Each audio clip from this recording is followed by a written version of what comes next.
Assalamualaikum warahmatullahi wabarakatuh.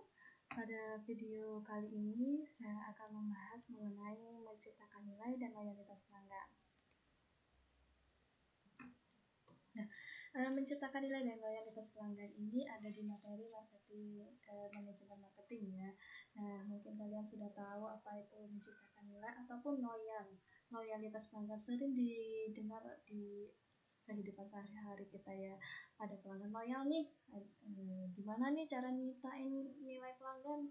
Nah, itu mungkin kita sudah tahu dalam kehidupan sehari-hari. Di sini saya akan mengulas bagaimana cara mempertahankan pelanggan ataupun meningkatkan jumlah pelanggan. Nah, itu kita akan bahas di sini.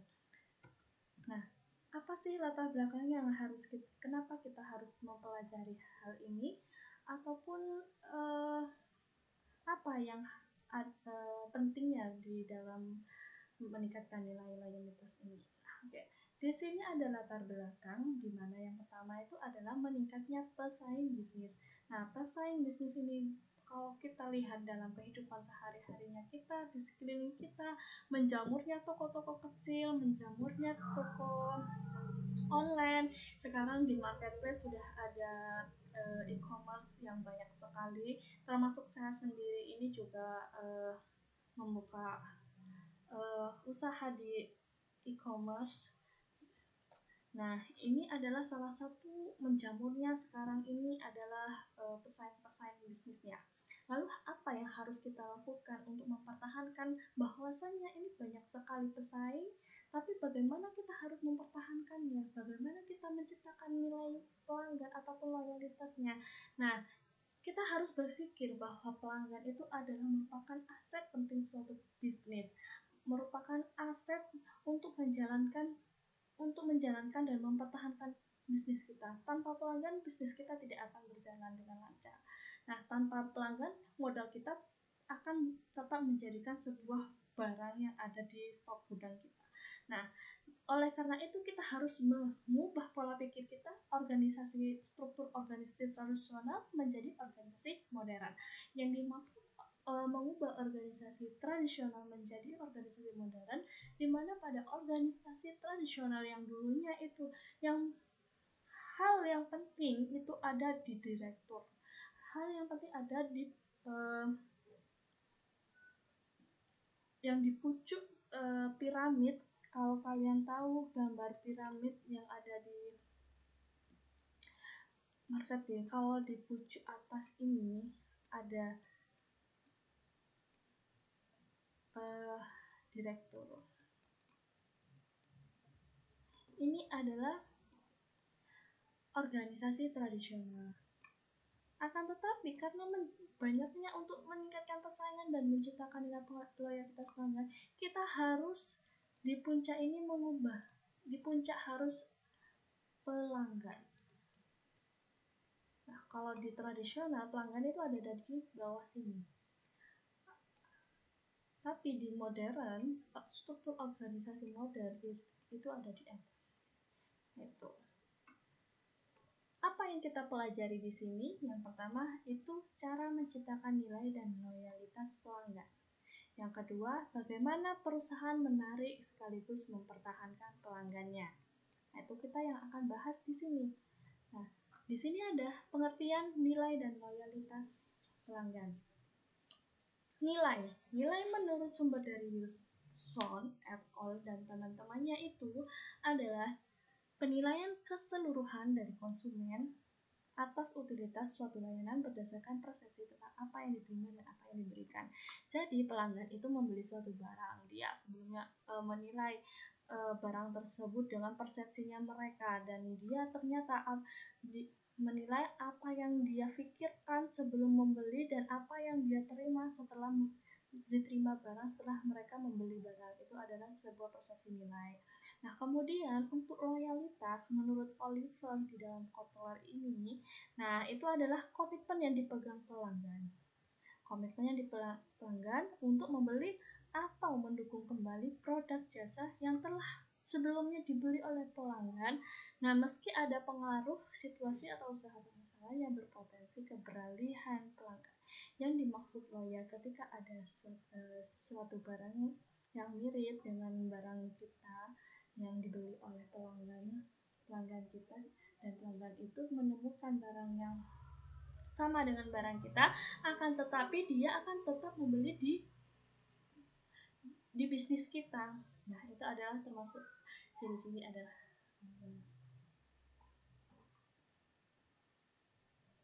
selanjutnya di sini ada cara perusahaan menciptakan nilai. Cara perusahaan menciptakan nilai ini kita bisa dengan diferensiasi produk atau jasa. Yang dimaksud diferensiasi itu adalah membedakan produk dari produk pesaing. Dan bagaimana caranya mengetahui kita harus membedakan produk kita dengan pesaing? Kita melakukan analisis. Analisis yang pertama yang harus kita lakukan adalah identifikasi atribut apa yang kita butuhkan. Nah, kita dapatkan dari pelanggan.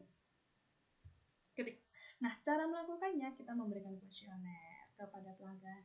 Kamu butuh apa dalam produk ini? Kamu manfaat yang dibutuhkan untuk membeli ini karena apa? Membeli produk itu karena apa? Nah, itu mungkin bisa dilakukan analisis pelanggan. Yang kedua yang dilakukan adalah menilai tingkat kepentingan dari atribut. Setelah mendapatkan atribut-atribut dari pelanggan diminta untuk memberikan penilaian terhadap atribut-atribut tersebut. Misalnya atribut pertama diberikan peringkat berapa, atribut kedua diberikan peringkat berapa. Nah, setelah kita mendapatkan peringkat ataupun atribut, kemudian kita melakukan penilaian terhadap pesaingnya. Nah, kalau misalnya sudah didapat prioritas manfaat atribut yang pertama, nah barulah kita melihat dari sisi pesaing.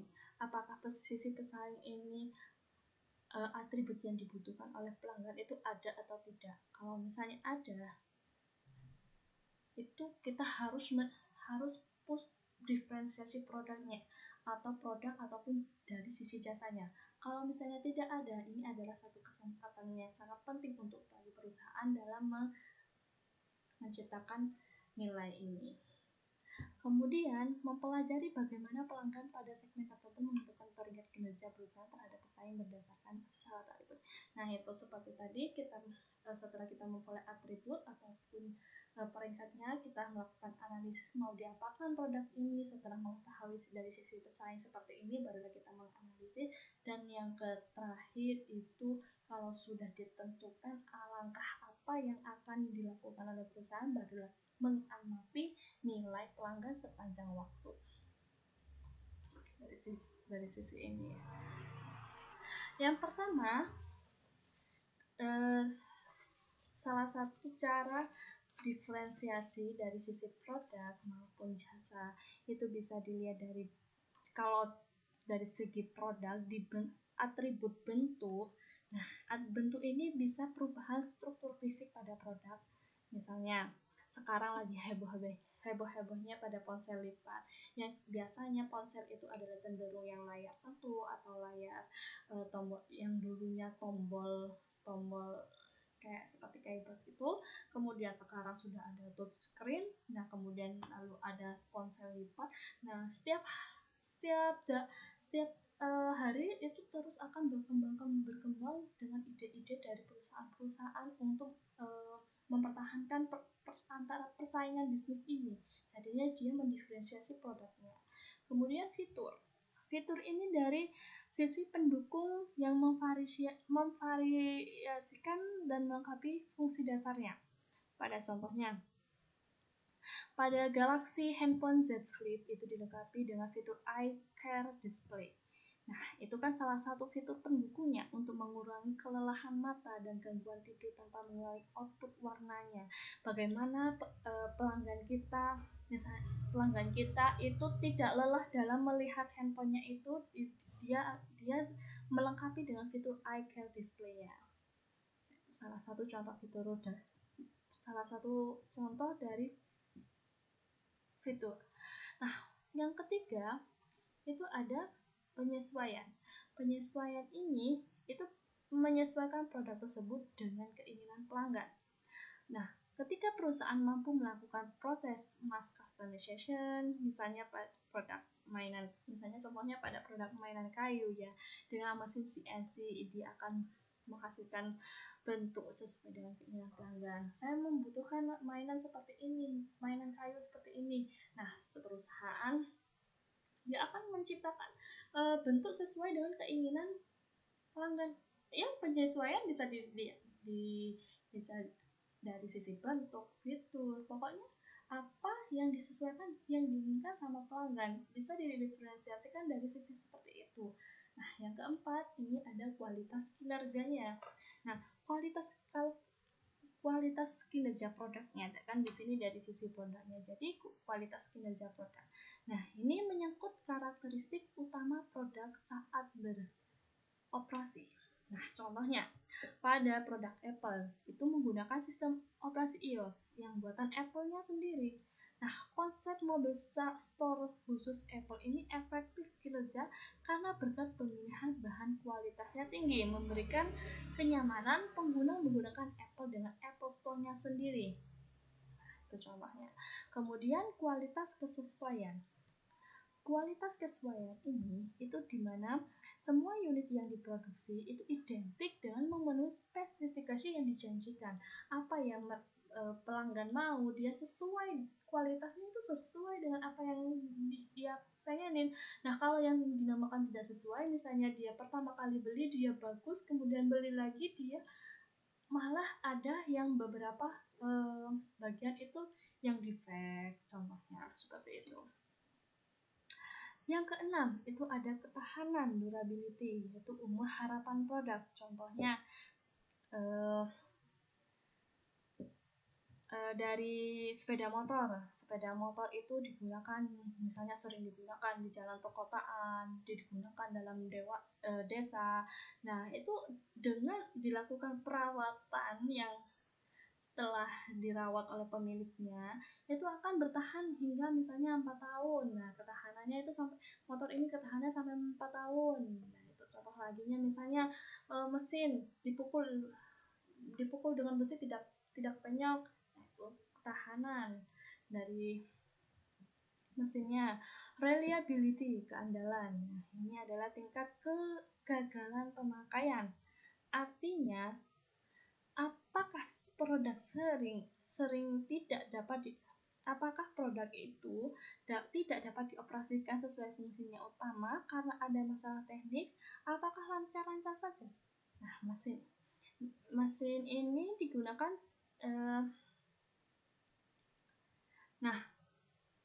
misalnya contohnya mesin itu kan kita sering digunakan sehari-hari. Apakah dia nyampe ke apa mesin itu tidak mudah breakdown atau dia berjalan lancar. Atau contohnya lagi laptop, kita beli laptop, contoh gampangnya kita beli laptop, laptop dipakai sehari, diklik saja langsung hang, atau tombol keyboardnya tidak berfungsi. Itu keandalannya. Repairability, kemudian perbaikannya. Nah, ini kemudian perbaikan produk itu ketika produk itu tidak berfungsi. Misalnya pada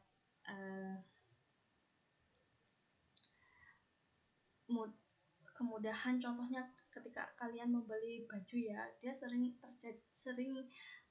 diberi kancingan di belakang balik baju itu. Nah, ketika dia lakukan pencopotan tidak harus membeli kancing keluar.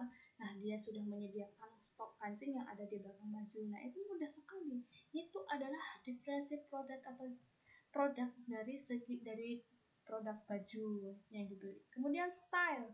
Nah, style ini mengacu pada penampilan produk di mata konsumennya.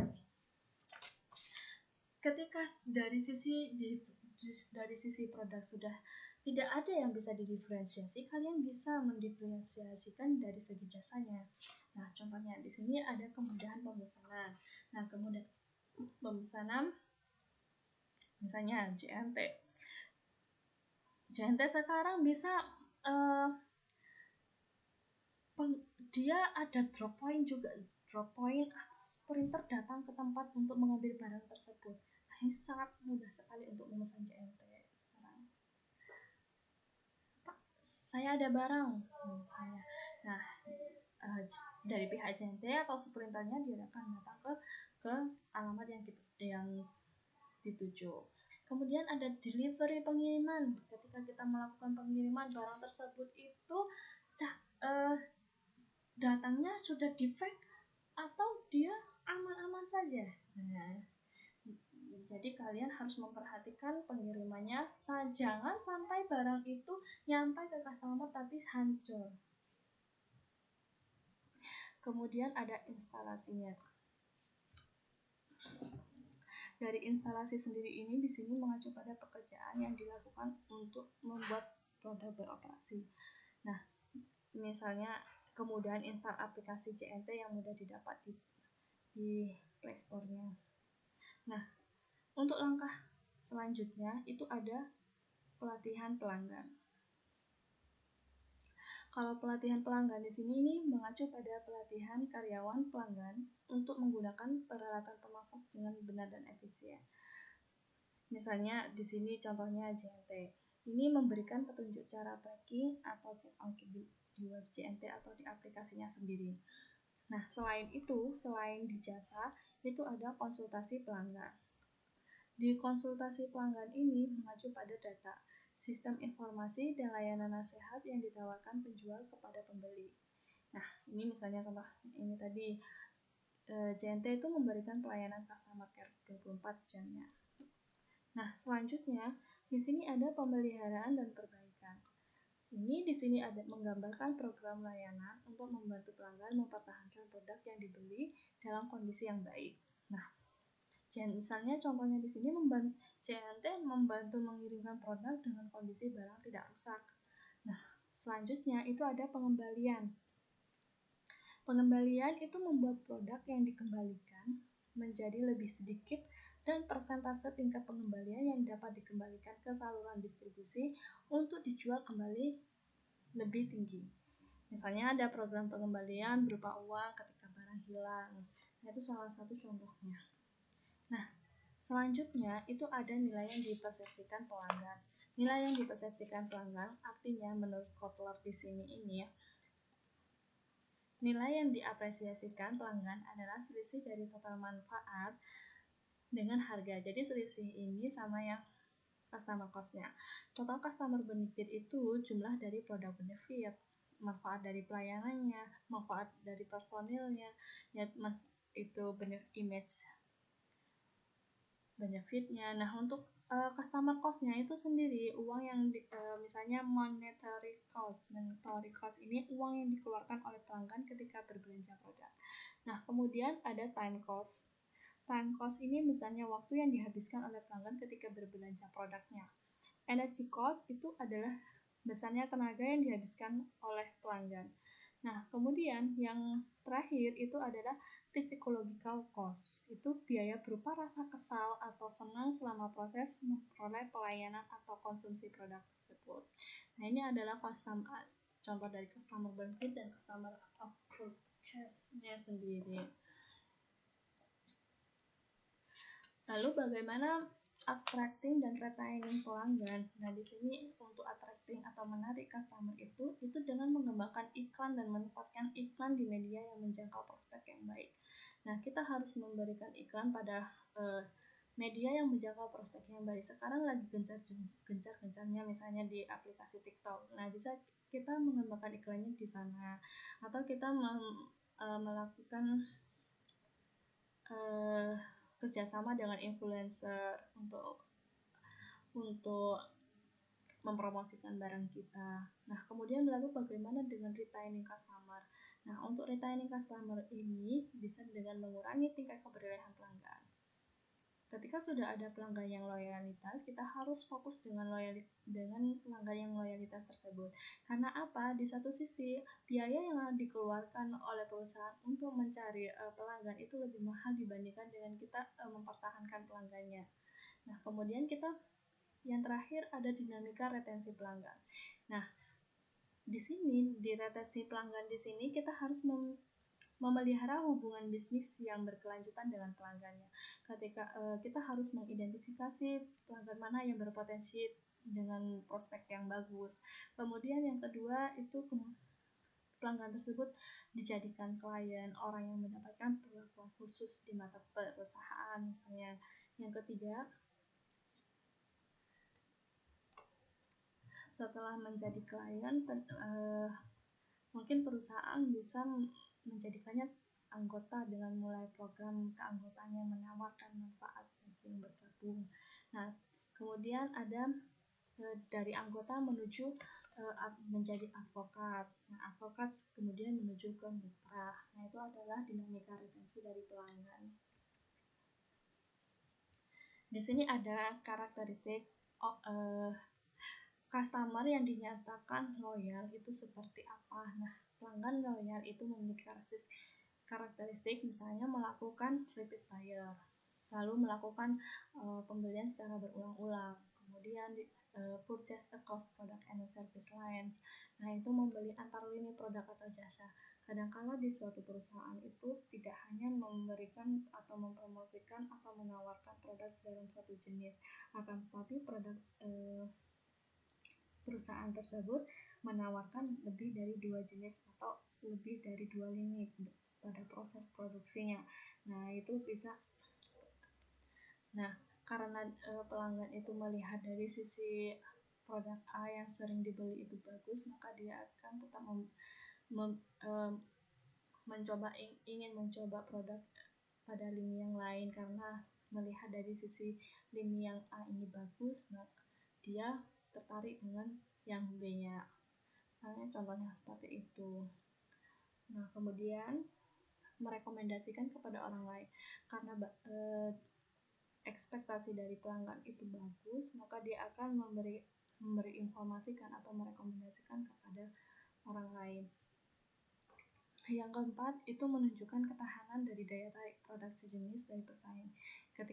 Seperti halnya tadi, ketika ada produk sejenis yang sama dari pesaing, akan tetapi pelanggan itu tingkat keberalihannya sangat kecil sekali. Nah, itu adalah loyalitas pelanggan.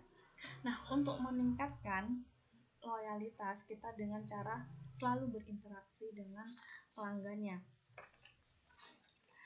Mendengarkan customer itu merupakan hal yang sangat penting dalam manajemen hubungan pelanggan. Yang kedua, itu mengembangkan program loyalitasnya.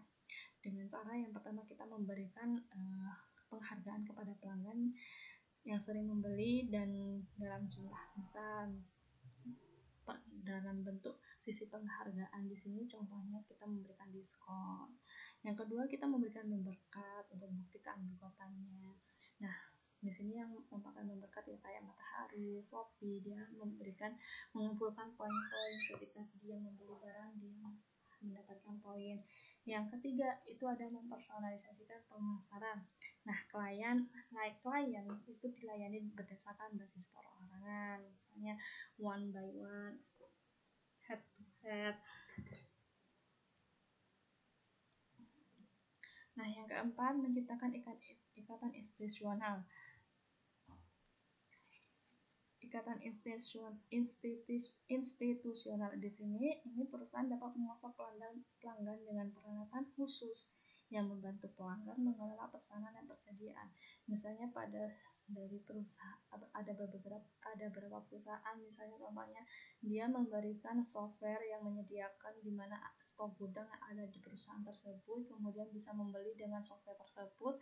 Nah, bekerja sama dengan perusahaan itu jadi distributor langsung membeli melewati suatu software tersebut.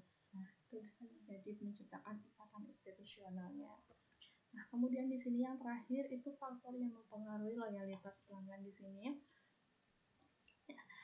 Faktor khususnya ada di customer. Ketika customer satisfaction atau puas, dia akan menciptakan loyalitas pelanggan. Nah, customer satisfaction ini itu dipengaruhi oleh situational factors. Situational factor ini misalnya pendapat anggota atau teman atau keluarga terhadap barang tersebut. Nah, personal factor di sini adalah mood. moodnya dari pelanggan atau keadaan emosional ketika dia membeli barang. Ketika moodnya sedang tidak bagus, maka maka yang ada di nilai yang ada di pikirannya juga mempengaruhi terhadap barang tersebut. Nah, customer satisfaction itu juga dipengaruhi oleh service quality. Service quality ini ada 5 indikator. Yang pertama, indikator reliability atau kemampuan untuk melakukan pelayanan yang akurat. Contohnya, layanan yang ditawari itu sesuai dengan yang ditawarin, misalnya. Yang kedua, memberikan informasi mengenai produknya. Yang ketiga, dapat diandalkan mengenai masalah pelanggan. Nah, di sini ada responsiveness, itu membantu pelanggan menyediakan layanan dengan cepat. Misalnya kesabaran dan perhatian terhadap pelanggan. Responnya selalu merespon keluhan pelanggan, selalu menyelesaikan keluhan pelanggan. Nah, untuk assurance, kesopanannya atau kemampuan karyawan untuk meyakinkan pelanggan. Misalnya di sini kemampuan karyawan dapat dipercaya, terampil dalam melayani, dapat menumbuhkan percaya diri pelanggan untuk membeli produknya. Kemudian ada empati. Empati di sini memahami kebutuhan pelanggan, mengutamakan kepentingan pelanggan, pelayanan tidak membedakan statusnya. Itu empati. Yang kelima ada tangibles, ini mengenai fisiknya, fisik produk, peralatan dan personilnya. Nah, di mana ada lokasinya strategis, gedung yang bersih, penampilan karyawan yang rapi. Nah, itu adalah contoh-contoh dari indikator dari service quality. Yang kedua, di sini dalam menciptakan kepuasan pelanggan ada kualitas produknya. Kualitas produk di sini bagaimana produk tersebut bisa berfungsi dan kemudian sesuai dengan ekspektasi pelanggannya. Kemudian yang price, harga, apakah barang tersebut cocok dengan harganya, cocok dengan harga dengan kualitas produk dan cocok dengan pesaing atau lebih murah atau lebih mahal. Nah, itu bisa harga, misalnya contohnya barang A pada di pesaing itu harganya 100. Nah, di kita barang itu harganya 50 misalnya. Nah, kalau sudah 50 ini pelanggan pasti puas karena dia sudah dengan spek yang sama tapi harganya jauh lebih murah dibandingkan dengan pesaing, maka ya intinya ya terus customer jadi satisfaction dan akan menimbulkan customer loyalty. Nah, seperti itu. Nah, kesimpulannya pada video kali ini, ketika pelanggan itu adalah pemaksimal nilai yang membentuk ekspektasi nilainya. Nah, pembeli itu akan membeli dari perusahaan yang menawarkan nilai tertinggi, sehingga perusahaan harus mendepresiasikan produk dari segi produk atau jasanya sesuai dengan kebutuhan dan keinginan pelanggannya. Nah, dengan cara analisis nilai pelanggan. Yang kedua, dengan cara menarik pelanggan itu dengan cara mengembangkan iklan dan mempromosikannya terus setiap hari di media sosial yang mempunyai prospek yang bagus, yang sering dikunjungi oleh segmen yang kita tuju. Dan mempertahankan pelanggan dengan membentuk ikatan pelanggan yang kuat dengan memperhatikan faktor-faktor yang mempengaruhi loyalitas pelanggan. Oke, sampai di sini untuk video pembelajaran kali ini. Apabila ada materi yang ingin kita diskusikan atau materi ini ada yang perlu didiskusikan, silahkan komen dan jangan lupa di subscribe dan like. Terima kasih.